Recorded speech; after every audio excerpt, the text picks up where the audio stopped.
আমার বিকাশ থেকে করতে পারবো, আমার বিকাশ নাম্বার না না এখানে আছে,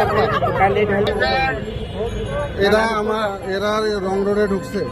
রং রোডে ঢুকলে আমি এদেরকে আটক করে মামলা করতে গেছি, আমার সাথে খারাপ আচরণ, আমার পকেট থেকে ফোন সহ কেড়ে নিচ্ছে। ফোন আপনি আমার কাছ থেকে কেড়ে নিতে পারেন না ভাই। এই দায়িত্বটা যদি সঠিকভাবে সবসময় করো না, আলহামদুলিল্লাহ আমাদের দেশে থাকবে না ভাই, যেটা আছে আমরা জানি ভাই, তারা কি করছে আমরা জানি। এই বিষয়টাতে আপনারা শিক্ষা নিতে হবে, সবার শিক্ষা নিতে হবে, ওনাদের শিক্ষা সবচেয়ে বেশি প্রয়োজন। আপনারা যে ধরনের আচরণ আমাদের বাংলাদেশে করেন না, হ্যাঁ সরি ওনাই করেন না, আশ্চর্য, তারা তো আমাদের ওনাদের জন্য তো আমরা ওনাদের জন্য আমরা সেফ থাকবো, কিন্তু ওরা যদি সঠিকটা করে তাইলে তো আমরা ভালো।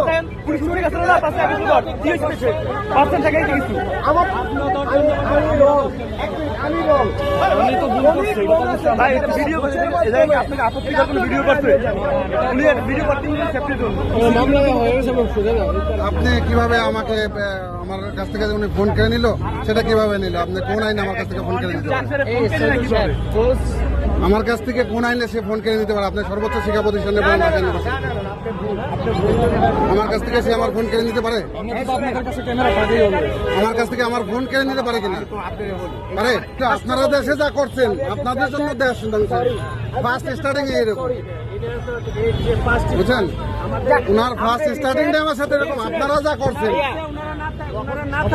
এখন বাদ দেন, পোশাকটা যতদিন আপনার আয়ত্তে আছে, চাকরি করবেন, প্রত্যেকটা জিনিসের নীতি রাখবেন, তাহলে এই দেশ বাংলাদেশে 5 আগস্টের আগের মতো জনগণ ভালো না হলে দেশ ভালো হবে না। জনগণ ভালো না হলে আপনি যদি আমার সাথে এরকম না করতেন, এই মানুষের কর্মকাণ্ড নষ্ট হতো না।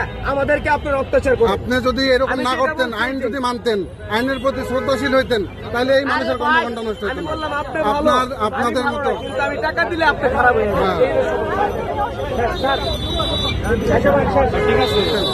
এবং এই রাস্তায় যারা জড়ো হয়, এই যে আমার ছোট ভাই, এদের মতো লোকের জন্য দেশ নষ্ট হয়ে যায়। বুঝছেন? আপনি সিচুয়েশনটা বুঝেন না, আমি অবস্থা দেখছেন, মহিলার অবস্থা দেখছেন।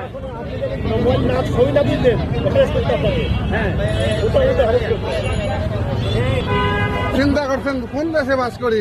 একজন মহিলা ডিউটিরত পুলিশ অফিসারের গায়ে হাত দিয়ে মোবাইল নিয়ে যাচ্ছে, আবার সে সেটা সাপোর্ট করছে। ঢাকা ইউনিভার্সিটি পড়েছে।